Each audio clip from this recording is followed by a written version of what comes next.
El decreto de Dios, así se llama este tercer punto, ¿ok? De la Confesión de Londres de 1689, el decreto de Dios. Y el día de hoy estaremos analizando específicamente, o mejor dicho, el primer párrafo. Bien, entonces, punto número 3 del decreto de Dios. Leemos lo que dice la confesión.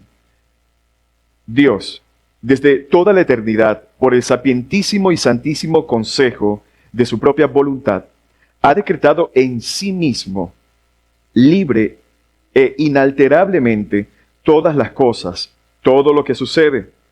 Sin embargo, de tal manera que por ello Dios ni es autor del pecado, ni tiene comunión con nadie en el mismo, ni se hace violencia a la voluntad de la criatura, ni se quita la libertad o contingencia de las causas secundarias, sino que más bien las establece, en lo cual se manifiesta su sabiduría en disponer todas las cosas y su poder y fidelidad en llevar a cabo sus decretos. Es muy importante, por favor, ya que para ir estudiando la confesión, no sé si ustedes se dan cuenta de que en todo este párrafo hay algunos subpárrafos, si es que se podría decir de esa manera, ¿no? Si usted lo ve, verifique por favor, y tiene que ponerse lentes para los que se les dificulta o alejarlo un poco. Si usted se da cuenta, por ejemplo, donde dice Dios, desde toda la eternidad, por el sapientísimo y santísimo consejo de su propia voluntad, ha decretado en sí mismo libre e inalterablemente, punto. Ahí hay un número 1, ¿sí lo ve? Pequeñito. Bueno, eso es una división. Podríamos llamarlo una sección de este párrafo completo. Es un párrafo completo que está dividido, ¿ok?, en estas pequeñas secciones, podríamos llamarlo así.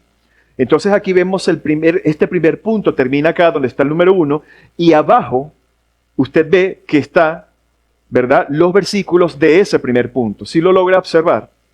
¿Sí? Entonces es importante comprender eso, hermanos, que por favor estudiemos a la luz de este entendimiento. Termina el punto, termina esa primera sección del párrafo, y ¿qué hacemos? Se verifica ese argumento que está allí con los versículos que están abajo. Todo esto que está escrito, hermanos, está sustentado por la Biblia. Bien, de igual manera el punto número 2, ¿cuál es el punto número 2 o la sección número 2? Todas las cosas, todo lo que sucede, ahí termina el punto número 2. ¿Sí lo nota? O la sección número 2. Y donde vemos los versículos de esa que afirman ese argumento, lo encontramos abajo en el punto número 2. ¿Sí lo logra observar? Entonces, ¿qué es lo que vamos a hacer el día de hoy? Vamos a pararnos en cada sección y vamos a analizar, según las mismas citas bíblicas, lo que ese argumento quiere indicar.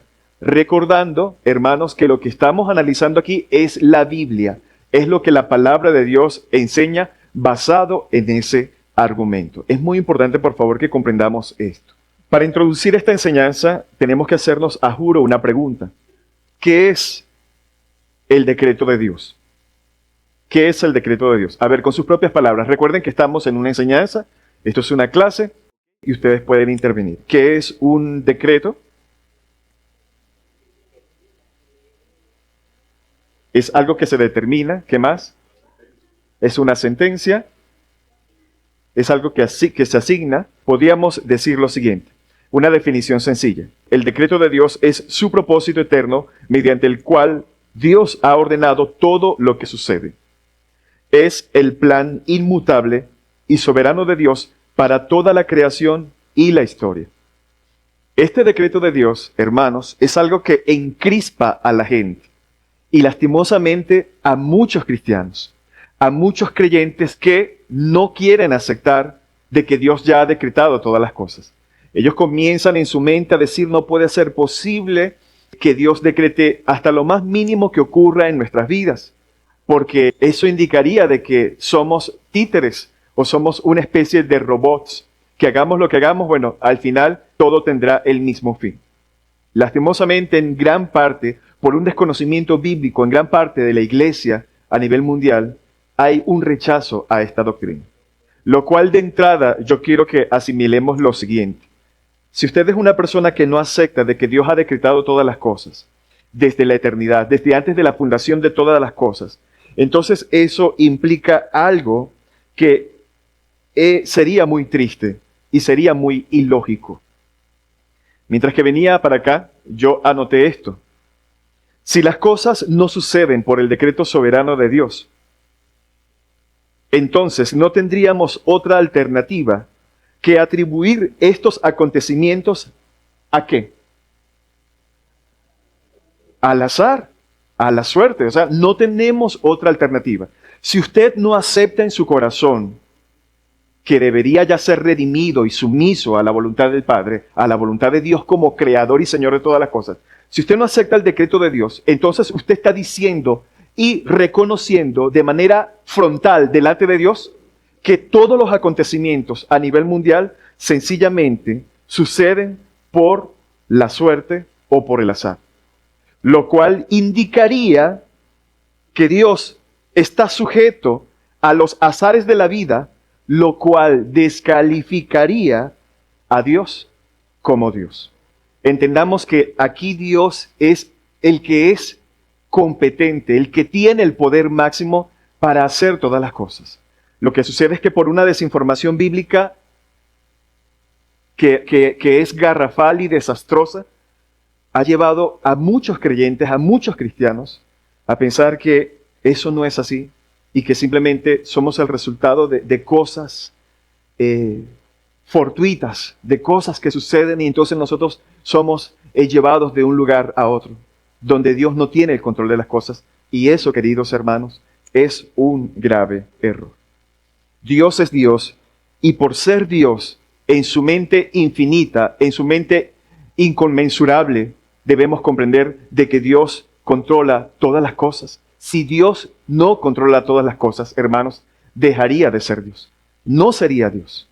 Este concepto enfatiza la soberanía absoluta de Dios sobre todas las cosas, diferenciándose de toda visión caída humana que pretende limitar el poder o el conocimiento de Dios. Todos sabemos que hay corrientes de pensamiento, y una de ellas, que históricamente se conoce como el arminianismo, de eso ya hemos hablado en los discipulados, incluso se ha hablado en las enseñanzas dominicales, donde el arminianismo, que viene de Arminio, Jacobo Arminio, enseña que de alguna manera el hombre tiene la potestad de elegir a Dios, que el hombre tiene la potestad de decirle sí a Dios o de decirle no.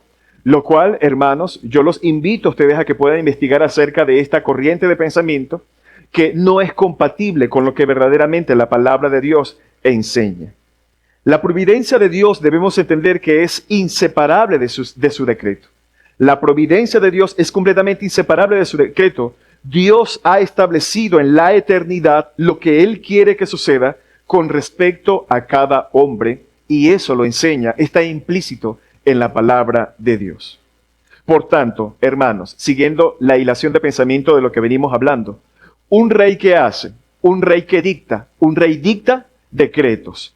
Y el decreto real debe ¿qué? Debe obedecerse. Si no se obedece, eso es una rebelión, una rebeldía frontal hacia dicho rey.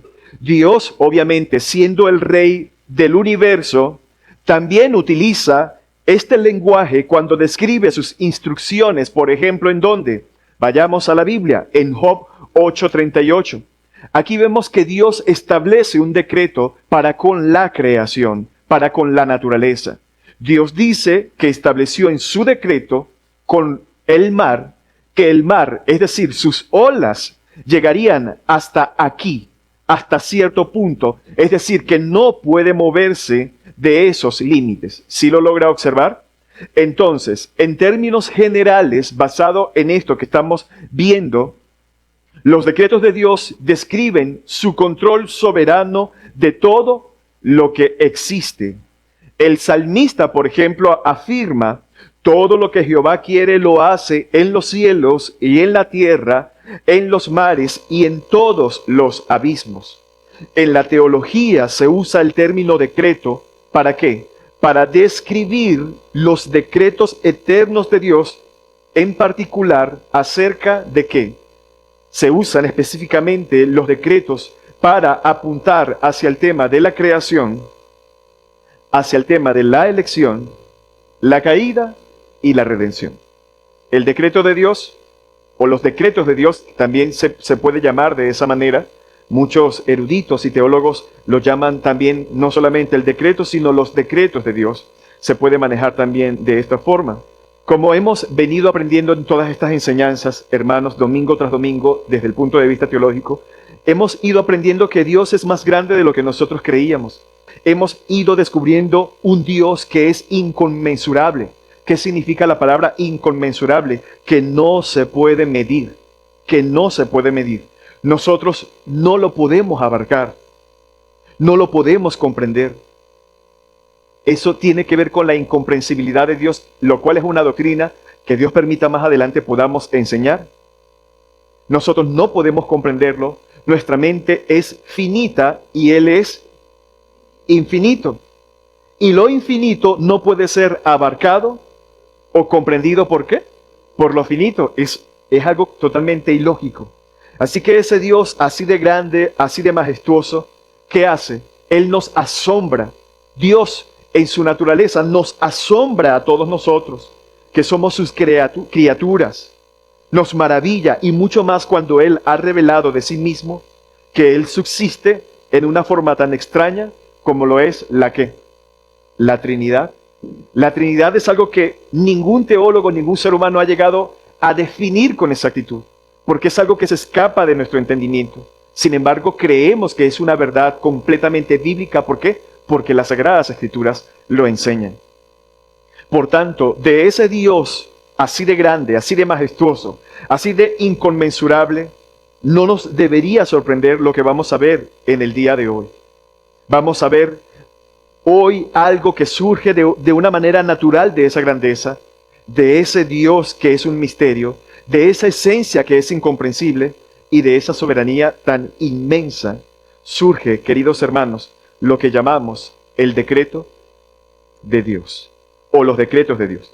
Ese Dios que subsiste en una Trinidad siempre ha tenido un plan. Siempre ha tenido un plan, hermanos. Un plan eterno, un plan para Él mismo con relación a sus criaturas. Ese plan eterno que ha estado eternamente, ¿en dónde? En la mente de Dios, utilizando un lenguaje antropomórfico. Ya vamos a ver qué es eso.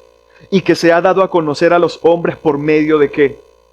Por medio de las Sagradas Escrituras. Ese plan eterno que ha estado eternamente en la mente de Dios, lo vemos aquí, queridos hermanos, en las Sagradas Escrituras. Y la Biblia utiliza lo que se conoce teológicamente como un lenguaje antropomórfico. ¿Qué significa ese lenguaje antropomórfico? Usted hace bien en anotar. Significa que el lenguaje antropomórfico que usa la Biblia es un lenguaje reducido al entendimiento de los hombres para que puedan entender la voluntad divina. ¿Qué es un lenguaje antropomórfico? El que usa la Biblia es sencillamente un lenguaje reducido al entendimiento de los hombres para que puedan entender la voluntad divina. Es decir, Dios, quien es un Padre, se reduce en comunicación a quienes, a la criatura, utilizando un vocabulario, un lenguaje sencillo para que nosotros lo podamos ¿qué? Comprender, para que lo podamos entender. Fíjese lo grande y misericordioso que es Dios, que aún hace eso para que nosotros podamos entenderlo. Vea la grandeza inconmensurable de Dios con relación a esto. Entonces, eso es lo que nosotros llamamos el decreto de Dios, el cual es un plan eterno. Recuerden que en Dios no hay aprendizaje, Dios no aprende nada, porque si Dios necesitara aprender algo, dejaría de ser Dios. En Dios no hay reacción, Él no necesita reaccionar porque nada lo toma por sorpresa, omnisciencia, ya hemos hablado de eso. En Dios no hay añadidura de conocimiento.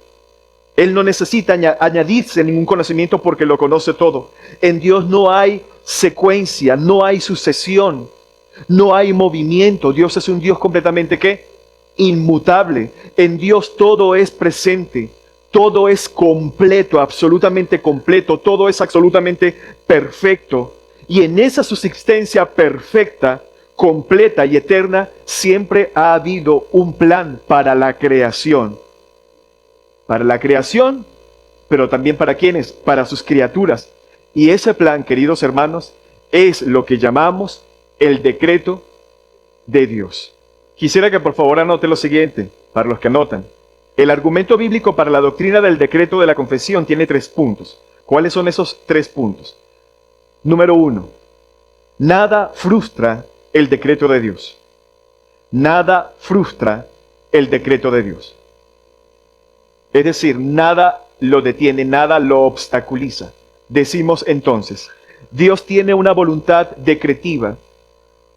¿Ha llegado usted a escuchar acerca de la voluntad decretiva de Dios? Yo sé que de repente no, pero la voluntad de Dios se divide de diferentes maneras. Una de ellas es que Dios tiene una voluntad decretiva, a veces también llamada su voluntad secreta o voluntad soberana. Es importante que asimilemos eso. Una voluntad decretiva que no puede ser resistida y que sin duda logra todos sus propósitos. La voluntad decretiva de Dios alcanza todos sus propósitos, todos sus objetivos. Para entender esto vamos a ir leyendo, queridos hermanos, nuestra confesión. Por favor, vaya allí. Leemos nuevamente el párrafo hasta la sección número 1, ya le expliqué. Dios, desde toda la eternidad, por el sapientísimo y santísimo consejo de su propia voluntad, ¿qué ha hecho? Ha decretado en sí mismo, véalo, en sí mismo. Ese decreto no es en consenso con nadie, es en sí mismo, ¿sí lo ve? Libre e inalterablemente. ¿Y esto ha ocurrido desde cuándo? Desde toda la eternidad. Ahora, ¿qué significa desde toda la eternidad? Quiero ir desglosando cada palabra que vemos acá. Desde toda la eternidad. Quiere decir que el plan no fue una reacción, ya vimos eso, no fue una reacción, sino que existió antes de la creación y del tiempo. Recuerda, hermanos, que somos nosotros los que estamos dentro del espectro del tiempo. Dios no está sujeto a tiempo, ni a materia, ni a espacio. Nosotros sí. Vea, por favor, lo minúsculos que somos nosotros la creación. Él es el creador, Él está fuera de todo ese espectro. Entonces, desde la eternidad, el plan no fue una reacción, sino que existió antes de la creación y del tiempo. Dios está fuera de ese espectro. ¿Qué más dice? Por el sapientísimo y la confesión, véalo, por el sapientísimo y santísimo consejo de su propia voluntad. Esto quiere decir que no fue por necesidad o por alguna influencia externa, sino por su propia voluntad, la cual es libre. Su voluntad es libre, no se supedita a nada. Y obviamente conforme a su sabiduría perfecta y a su santidad. Dice, libre e inalterablemente. ¿Esto qué nos dice? Que el decreto no puede ser frustrado ni cambiado por criatura alguna. Aquí llegamos al final de la primera sección. Veamos por favor los versículos que avalan esta realidad. Proverbios 19, 21. Yo los voy a leer rápidamente, ustedes vayan conmigo rápido allí por el factor tiempo. Proverbios 19, 21. Muchos pensamientos hay en el corazón del hombre, mas el consejo de Jehová permanecerá. ¿Sí lo ve? Isaías 14, 24, 27.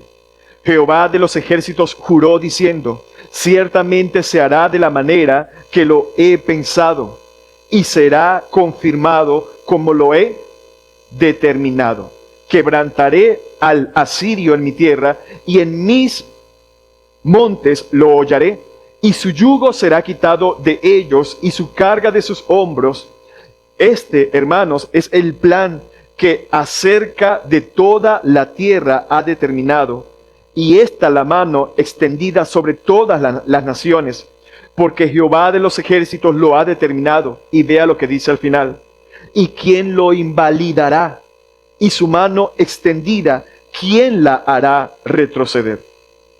Por lo tanto, aquí vemos en nuestro primer punto que nada frustra el decreto de Dios. Isaías 46, 10, 11, que son los versículos que están allí mismo en la confesión, que anuncio lo por venir desde el principio y desde la antigüedad, lo está viendo, lo que aún no era hecho, que digo, mi consejo permanecerá y haré todo lo que quiero, que llamo desde el oriente al ave y de tierra lejana al varón de mi consejo. Yo hablé y lo haré venir, lo he pensado y también lo haré. Esto demuestra de manera soberana y absoluta que no existe ningún designio, precepto que haya salido de la boca de Dios que pueda ser contrarrestado, evitado, manipulado por la criatura. Salmo 115:3. Nuestro Dios está en los cielos. ¿Y qué dice? Todo lo que quiso ha hecho. Salmo 135:6. Todo cuanto Jehová quiere, lo hace en los cielos y en la tierra, en los mares y en todos los abismos. Romanos 9:19. Me dirás, ¿por qué pues incrimina? ¿Por qué? ¿Quién ha resistido a su voluntad? ¿Sí lo ve? De manera, hermanos, que en este primer punto de este párrafo que hemos fraccionado, en este primer punto, nos damos cuenta bíblicamente que nada puede frustrar los designios o los decretos de ¿quién? De Dios. ¿Queda claro eso allí, verdad?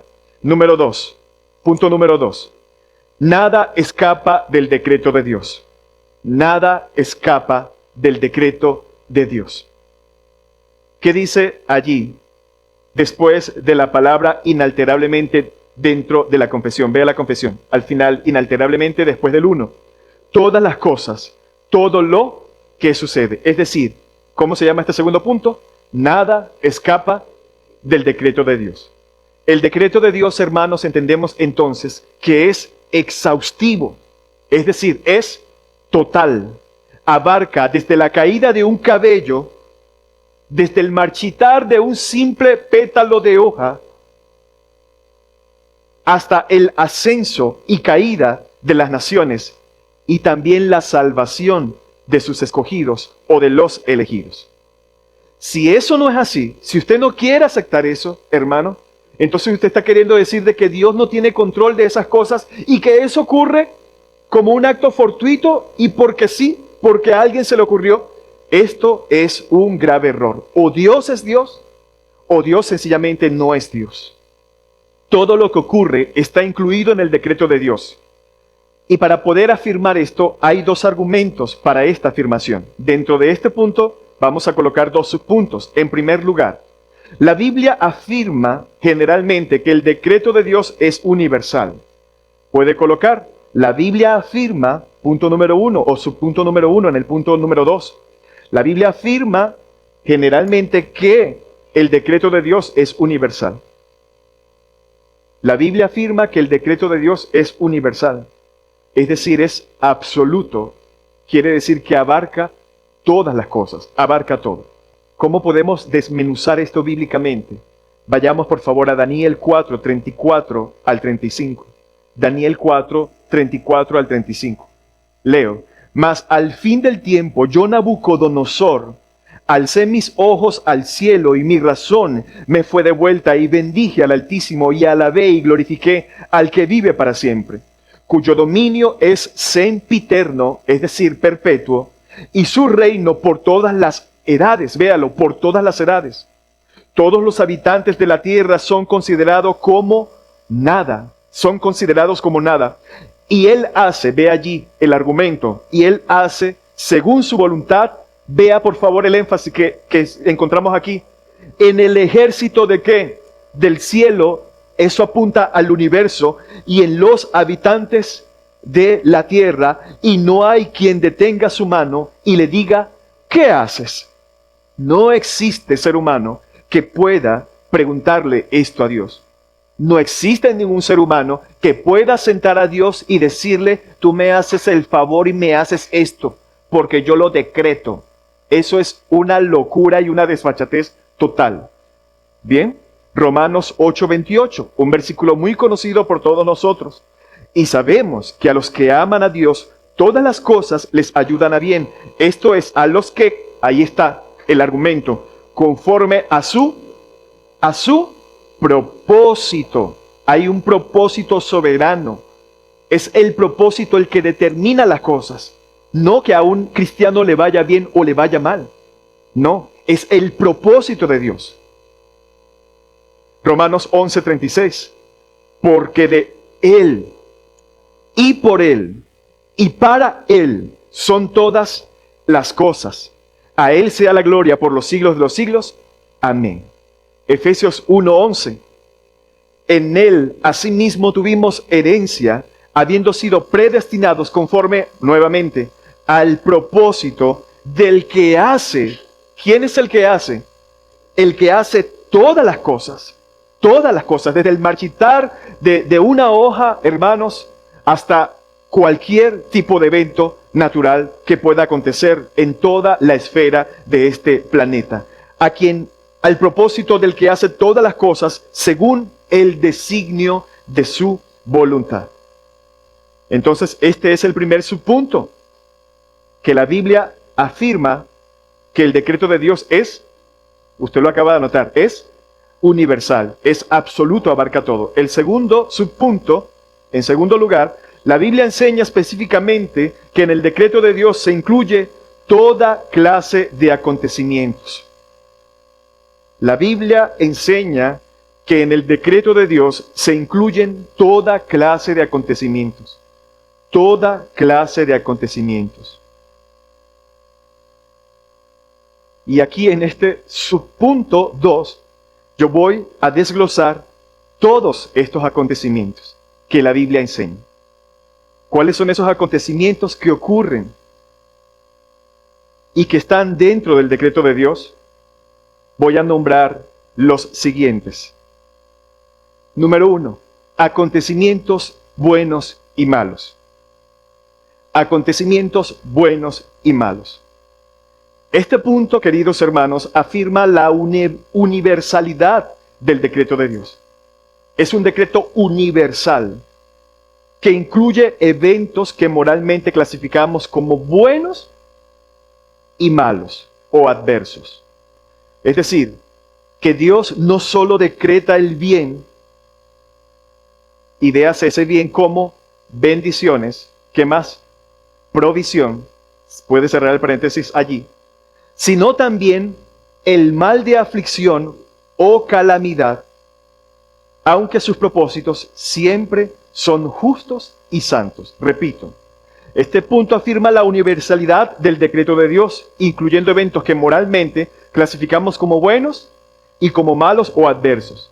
Dios no solo decreta el bien, sino también el mal de aflicción o calamidad, aunque sus propósitos siempre son justos y santos. Dios permite el bien, gloria a Dios, que reconocemos es justo y es santo. Pero también cuando decreta, o permite el mal de aflicción o calamidad, también dentro de eso que Él ejecuta, sigue siendo justo y santo. ¿Cómo así, pastor? Veamos esto, queridos hermanos, a la luz de la palabra. Isaías 45:7. Que formo la luz y creo las tinieblas, que hago la paz y véalo usted con sus propios ojos. Y discúlpeme la expresión que dice, y creo las tinieblas, que hago la paz y creo la adversidad. Pelee usted con lo que ese texto dice. Yo, Jehová, soy el que hago todo esto. ¿Sí lo está viendo? Pero lastimosamente, ¿qué nos han enseñado a nosotros? ¿Cuál es la excusa evangélica, y discúlpeme la expresión, ignorante de lo que la palabra de Dios dice? ¿Cuál es la excusa evangélica? Demonio por todo lado. El diablo. ¿No? Le echamos la culpa a todo el mundo, buscando culpables. Pero no reconocemos que hay una soberanía que permite aún la aflicción y la calamidad con propósitos justos y propósitos santos. ¿Qué dice Isaías 45:7? Reafirmo, que formo la luz y creo las tinieblas, que hago la paz y creo la adversidad. Yo, Jehová, soy el que hago todo esto. Esto muestra que incluso las circunstancias difíciles o juicios provienen en última instancia de la voluntad soberana de Dios. Amós 3:6. ¿Se tocará la trompeta en la ciudad y el pueblo no se alarmará? ¿Habrá algún mal en la ciudad, el cual Jehová no haya hecho? La respuesta a esta pregunta retórica La respuesta implícita que vemos acá es que nada ocurre sin su permiso y su decreto. ¿Sí lo está viendo? Job 1:21. Job 1:21 ilustra la aceptación piadosa de este hombre hacia este principio, donde Job dice: desnudo salí del vientre de mi madre, Job 1:21, y desnudo volveré allá. ¿A quién le está adjudicando Job estas dos probabilidades? ¿A quién? Al decreto de Dios, a Dios mismo, a la soberanía de Dios. ¿Qué nos enseña esto? Aquí vemos a Job atribuyendo la pérdida de sus bienes y la muerte de sus hijos, es decir, un evento malo. ¿Sí lo está viendo? Lo está atribuyendo ¿a quién? A la soberanía de Dios. Jeremías 15:2. Y si te preguntaren, ¿a dónde saldremos? Les dirás, así ha dicho Jehová, los que a muerte, fíjense lo que dice el Señor, los que a muerte, y a los que a espada, y a los que a hambre, y a los que a cautiverio, a cautiverio, o a cautividad. Entonces, con relación a los acontecimientos buenos y malos, ¿qué entendemos? Que todo eso está incluido en el decreto de Dios. ¿Qué otra cosa está dentro del decreto de Dios? Acciones pecaminosas. Número 2, acciones pecaminosas. Aquí vemos la inclusión de las acciones pecaminosas en el decreto de Dios, sin que Dios sea el autor del pecado o comparta la culpa con el pecador. Y quiero que por favor anote esto, voy a ser lento. Repito, acciones pecaminosas, número 2. Aquí vemos la inclusión de las acciones pecaminosas en el decreto de Dios. Aquí vemos la inclusión de las acciones pecaminosas en el decreto de Dios. Ojo, sin que Dios sea el autor del pecado o comparta la culpa con el pecador. ¿Qué entendemos con esto?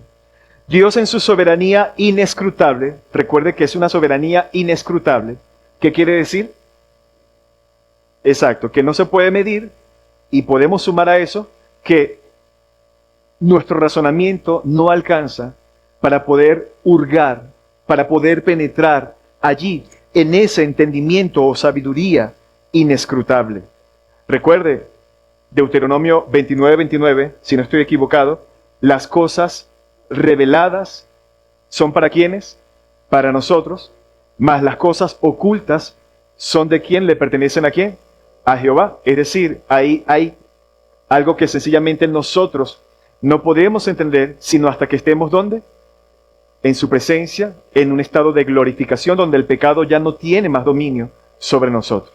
Dios en su soberanía inescrutable ordena y permite las acciones pecaminosas de los hombres para sus propios fines justos y santos. Él lo hace de tal manera que el acto es seguro que sucederá, pero la responsabilidad moral recae totalmente en el agente humano. La maldad es del hombre, pero el propósito soberano se cumple por medio de esa maldad. ¿Cómo así? Vayamos por favor a la Biblia, que es la verdad absoluta. Génesis 50:20.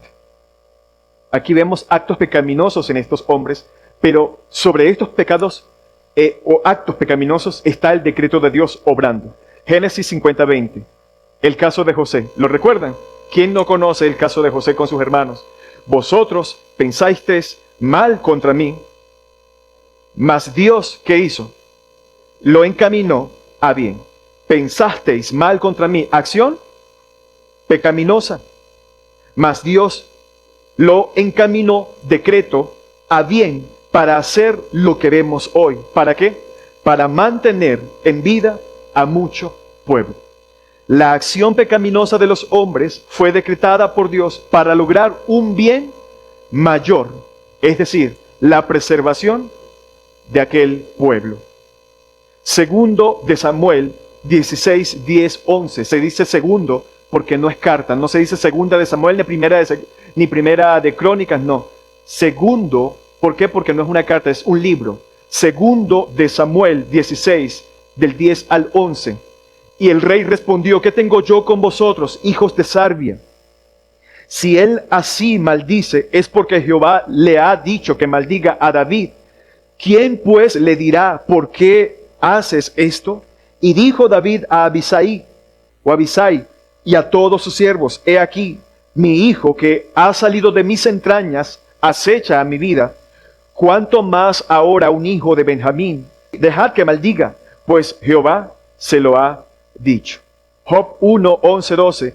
Pero extiende ahora tu mano y toca todo lo que tiene, y verás si no blasfema contra ti en tu misma presencia. Dijo Jehová: he aquí todo lo que tiene está en tu mano, solamente no pongas tu mano sobre él. Y salió Satanás de delante de Jehová. Lucas 22, 22. A la verdad la hija del hombre va según lo que está determinado, pero ay de aquel hombre por quien es entregado. Aquí vemos que la responsabilidad cae ¿sobre quién? Sobre el hombre. Hechos 2:23. ¿Qué afirma Hechos 2:23? Afirma sobre la crucifixión de Jesús.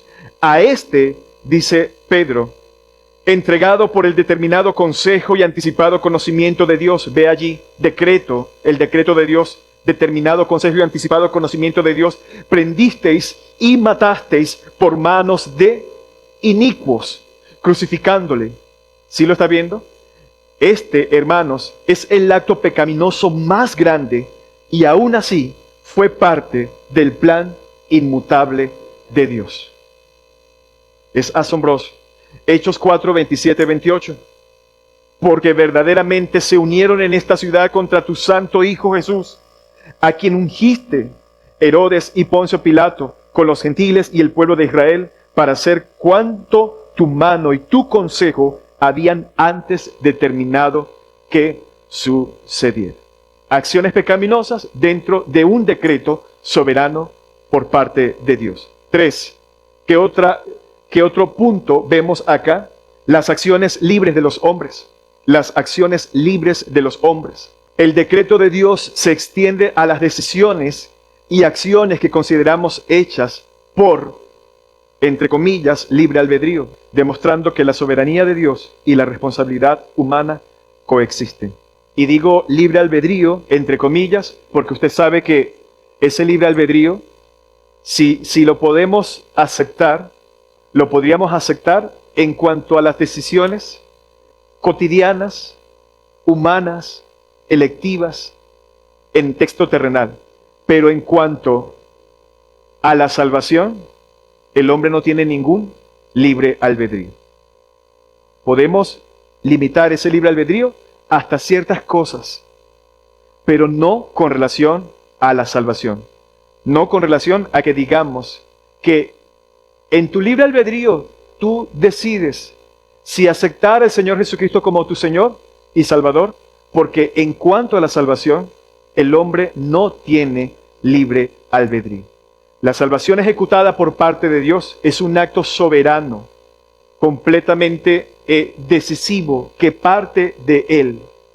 En otras palabras, la salvación no depende del libre albedrío del hombre, porque en ese aspecto, si dependiera del libre albedrío, estaríamos diciendo que la salvación es una acción sinergista y no monergista. Recordemos que en la definición monergista, que ya hemos hablado en otras ocasiones, se ha hablado en el discipulado, el monergismo que enseña que la salvación se desprende de un acto completamente individual, donde Dios no hace sinergia con nadie. Es decir, no es que el hombre aporta algo para su salvación, sino que la salvación es completamente ¿de quién? De Dios. Porque el hombre, según Efesios 2:1, Pablo dice que el hombre está muerto en sus delitos y pecados, y un muerto no puede ayudarse. Un muerto está muerto, y esa muerte indica que él está completamente limitado. Él no posee ninguna capacidad de reaccionar a algún estímulo externo. Por más que usted toque al muerto, si está muerto, él no va a reaccionar a ningún estímulo externo. Bien, por lo tanto, en ese aspecto podemos enseñar que el hombre no tiene libre albedrío. Bien, no puedo profundizar ahí mucho porque eso se habla en los discipulados y ya se ha hablado anteriormente.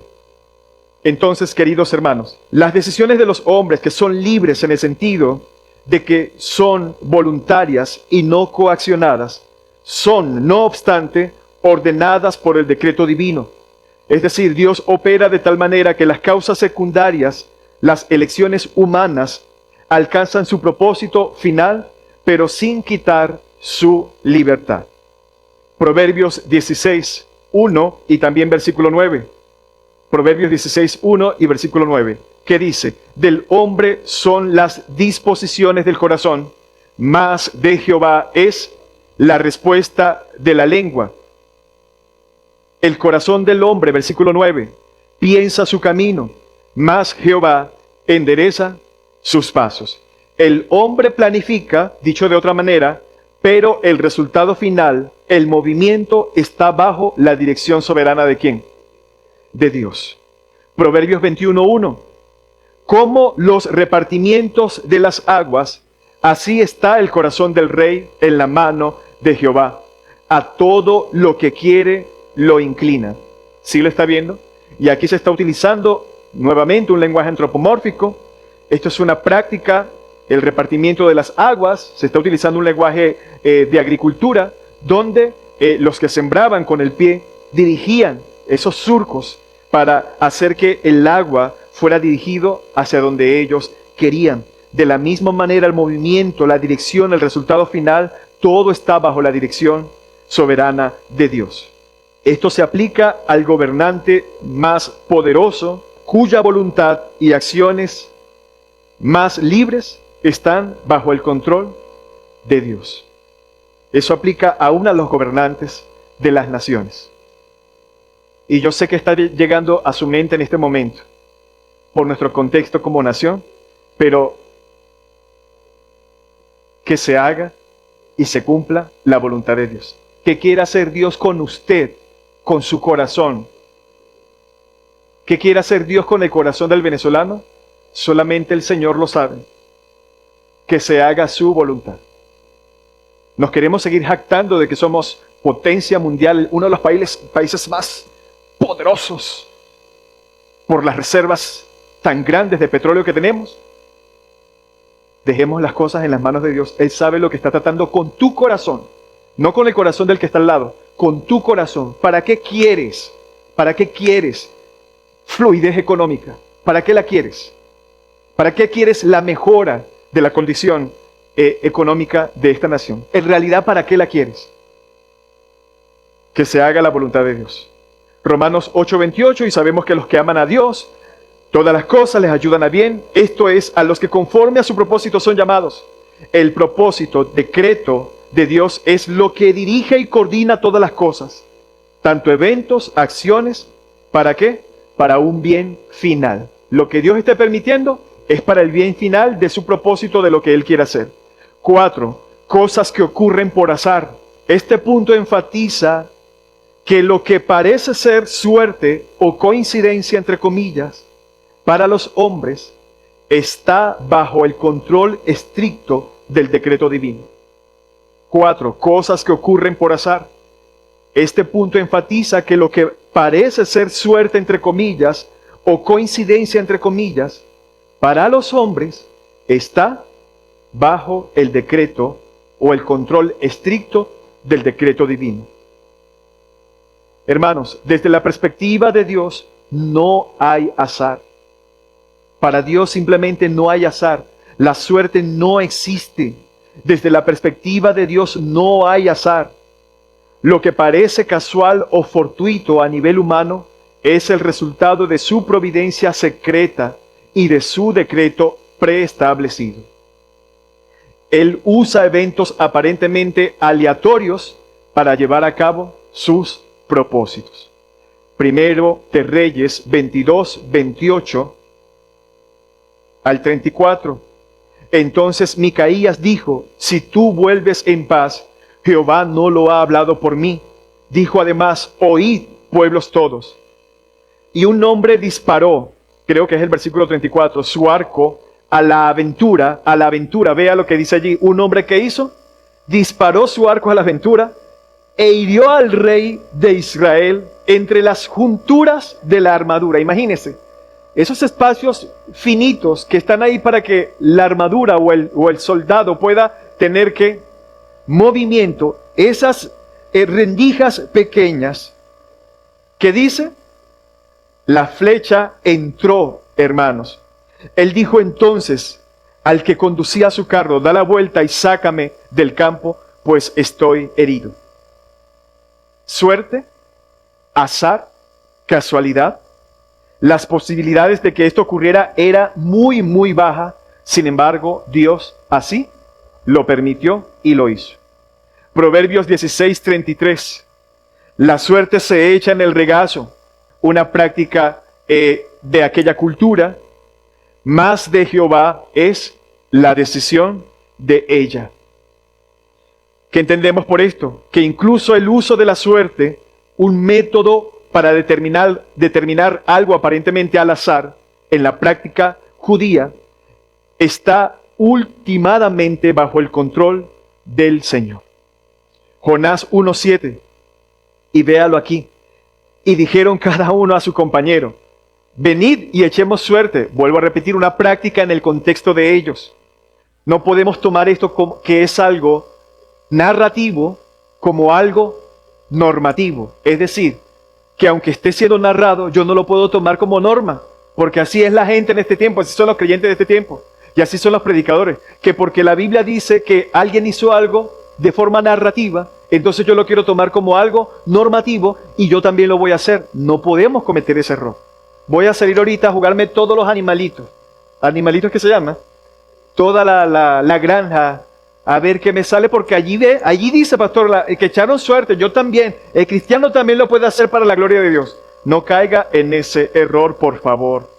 Bien, es algo narrativo, no algo normativo. Aprenda eso, por favor. Hay cosas narrativas en la Biblia que yo no puedo tomarlas como normativas para mi vida, para mi contexto como creyentes. Estamos en un nuevo pacto, queridos hermanos. ¿Qué dice entonces Jonás? Volvemos a repetir. Y dijeron, Jonás 1:7, y dijeron cada uno a su compañero, venid y echemos suertes para que sepamos por causa de quién nos ha venido este mal. Y echaron suertes, y la suerte cayó sobre Jonás. ¿Azar? ¿Casualidad? Es más que obvio que esto no ocurrió por el azar, sino porque Dios estaba completamente involucrado con lo que se le había ordenado a Jonás. ¿Sí lo ve? Esto no sucedió por el azar que ellos hicieron. Esto sucedió, hermanos, porque Dios estaba completamente involucrado con la orden que le había dado a este hombre. 5. Los detalles de nuestra vida. El alcance del decreto de Dios no se limita a grandes eventos históricos, sino que se extiende a los detalles más íntimos y triviales de la existencia de cada individuo. ¿Qué entendemos entonces? La vida de cada persona, su duración. Escuche bien esto. La vida de cada persona, su duración y sus circunstancias, incluyendo los más pequeños, están fijadas por el decreto de Dios. Esto proporciona un gran consuelo al creyente, sabiendo que su Padre Celestial tiene control total sobre su vida. El creyente puede estar tranquilo, tener paz en su corazón, de que Dios conoce absolutamente todas las cosas que suceden en él. Hasta este punto, hermanos, nosotros debemos comprender que nuestros días, los años de vida que nosotros vamos a tener, Dios los conoce y nosotros debemos descansar en esa soberanía. Job 14:5. Ciertamente sus días están determinados y el número de sus meses está cerca de ti. Le pusiste límites de los cuales no pasará. ¿Qué entendemos por esto, hermanos y oyentes? La vida de una persona no es asunto de suerte. La cantidad de años que usted va a vivir no es un asunto de suerte, sino que Dios ha determinado, abro paréntesis, fijado, decretado, cierro paréntesis, de antemano Él ha determinado la cantidad exacta de días y meses que usted vivirá. ¿Usted cree eso, hermano, o no lo cree? Porque si usted no lo cree, entonces usted está diciendo y le está atribuyendo al azar, a la vida, a la atmósfera, a otras cosas, al destino, a la luz al final del túnel, la veo al final del túnel. Usted le está adjudicando y atribuyendo a eso los años de vida suya. Y eso, hermanos, es un error, es una tremenda necedad que está completamente desinformada de lo que la palabra de Dios enseña. Hermanos, ni porque hagamos lo que hagamos, de verdad. ¿Ah? Ni que fríe con aceite de coco, ni que utilice ácido hialurónico para, usted sabe, acomodar su rostro y que no se le vean las líneas de expresión. Ni que hagamos lo que hagamos, hermano. Ni que siga al doctor Biter, es que se llama, y siga todas las recetas que le da, ni al otro doctor, ¿cómo que se llama? El puertorriqueño. A Fran Suárez. Ni porque siga a Fran Suárez y haga todo lo que Fran Suárez le diga ahí. Ni porque bote todos los sartenes con cubrimiento de teflón y se compre sartenes de acero porque esos son más saludables. Usted sabe que esa información corre actualmente por las redes sociales y todo eso está ahí y la gente dice, con eso yo voy a vivir más años. Es el Señor el que determina las cosas. ¿Qué enseña esto, hermanos? Significa que la vida de sus hijos está segura y controlada por Él. Si Dios permite tu fallecimiento, sea bajo la circunstancia que sea, Dios lo está permitiendo y eso al final obrará ¿para qué? Para bien, para el propósito de Él. Porque ¿cuál es el resultado de la muerte? Entregarnos en las manos de nuestro Señor Jesucristo para la vida eterna. Punto, hermanos, no hay otra cosa más. Está controlada por el Señor, no por el azar, ni siquiera por las fuerzas del mal. Al reconocer que nuestros días están contados y no pueden exceder el límite establecido por Dios, se refuerza la conciencia de la brevedad de la vida y la urgencia de vivirla de acuerdo con la voluntad de Dios, buscando entonces así la santidad y la gloria de Dios en todo lo que hagamos. Salmo 139, 16. Mi embrión vieron tus ojos y en tu libro estaban escritas todas aquellas cosas que fueron luego formadas, sin faltar una de ellas. ¿Qué enseña esto? El plan de Dios incluye todos los días y detalles de la vida de la persona antes de que siquiera existiera, antes de que nosotros existiéramos, y ya Dios había definido esto. Mateo 10, 29, 30. ¿No se venden 2 pajarillos por un cuarto? Con todo, ni uno de ellos cae a tierra sin vuestro Padre, pues aún vuestros cabellos están todos contados. ¿Sí lo ve?